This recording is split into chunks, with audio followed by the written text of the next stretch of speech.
दोस्तों ही असांजे हाल जी CCTV आहे जिते असां कमु कंदा आहियूं त असांजा छोकिरा कुझु ॻोठूं आया ईद जे ॿिए टे ॾींहं ते 27 तारीख़ ते बल्कि हे 27 तारीख़ लिखियलु आहे 27 तारीख़ ते आया वीचारनि खां फुर थी वई जेको आहे त सही नालो आहे छोकिरे जो सही त घणा पैसा फुर थी विया 8,500 8,500 हे रशको अची वियो आहे तव्हांजो हे रशको हिननि जो अची वियो आहे हे ॾिसो गेट ते रुकियो आहे ऐं हे पाण लथो आहे छोकिरो हे हुनजो भाउ आहे हे थेला वग़ैरह लाइनि था हीअ ई बराबरि में ई असांजी गेट आहे जेको आहे त हिते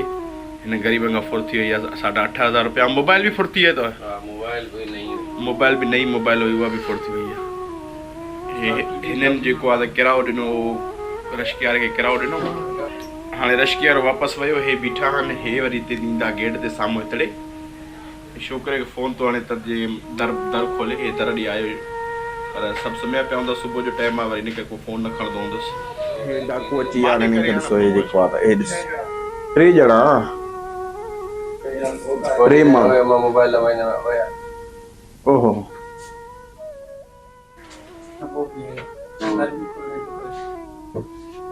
हे ॾिसो हे हुनजो मोबाइल चेक था करनि हे ॾिसो हालत ॾिसो मोबाइल वरितो पिस्टल हालत ॾिसो ही कराची में हालत आहे छोकिरा खे चंबा बि आहियूं तव्हां ही ॾिसो जेके हाणे हिन खां फुर करे आहे तक़रीबन 8,000 कैश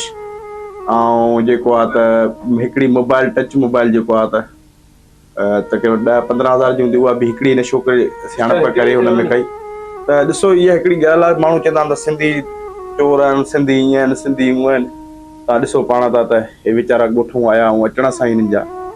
जेको आहे त फुर थी वई हिन खां सही दफ़ो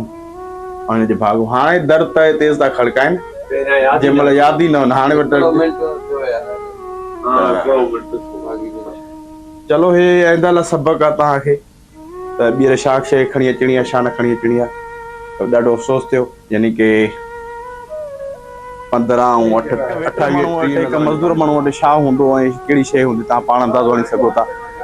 हिकिड़ा माण्हू कराची जे रोज़ी करणु आया न हुनखे अचण सां ई हिते फुर थी वञे त केतिरो ॾुख थींदो अफ़सोस थींदो हेॾा पुट CCTV वीडियो असां ॾिठीसीं हिकिड़ो ॿियो छोकिरो जेको त उहो हे आहे जंहिंखां चॿो बि जंहिंखे आणनि पिया हिन ग़रीब खां पुट थोरी होशियारी कबी आहे न पैसा ऐं मोबाइल न खणी अचिबी आहे या खणी अचिबी आहे त तरीक़े सां खणी अचिबी आहे ॾाढो अफ़सोस थियो बहरहाल ऐं हीउ हुनजो भाउ आहे हिनजो ॿियो सही जंहिंखां फुर थी ऐं हे चौकीदार अगरि हे चौकीदार गेट जल्दी खोले पर हिननि खड़कायो ई न अगरि खड़काए न त गेट खुली वञे फुर थियण खां पोइ डट था करनि पहिरियों खां खड़कायो आहे न बादशाह जा मूं ॾे फ़ोन कयो आहे या ॿिए केॾे कयो आहे दर खड़कायो आहे बि हिते सुम्ही पियो हूंदो आहे साम्हूं हिते ई सुम्हंदो आहे ऐं हीअ असांजी गेट आहे हितड़े त मुंहिंजे ख़्याल में खड़काइण सां 2 मिंटनि जे अंदरि उथिया ऐं ॿार 4-5 मिंट बीठा आहिनि जेको आहे त बहरहाल जेका शइ थियणी हूंदी आहे उहा थींदी पर इहो थियणु न घुरिजे त हिकिड़ो वेटर माण्हू आहे हिकिड़ो मज़दूरी करण थो अचे ऐं पहिरियों ॾींहुं वीचारनि खे पोइ हितां माण्हू कमाए वेंदो आहे फुर थिए त पोइ ॿी ॻाल्हि हूंदी आहे त कमाए पियो वञे हे वीचार आहे त कमाइण अचनि पिया त बहरहाल ॾिसो असां सिंधियुनि सां बि ज़ुल्म आहे असां सिंधी बि